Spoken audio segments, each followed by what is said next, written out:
how to recover old WhatsApp account without SIM. So if you want to recover your old WhatsApp account without SIM, then what you need to do is first you need to open up your WhatsApp application.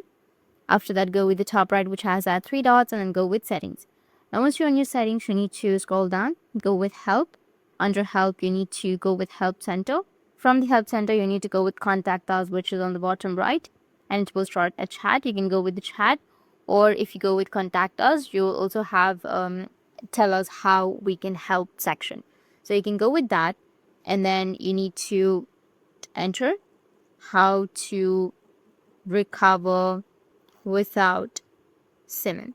So how to recover my account without SIM. Once done, send it, and it will give you the guidelines on how you can recover your account without your SIM card. You can go with this way, or you can also just simply go with the contact us section, and from the contact us, you'll be able to send a feedback or a report, and from there, you'll be able to fix your problem. So that's it, and if you have any questions, feel free to comment below. Thanks for watching.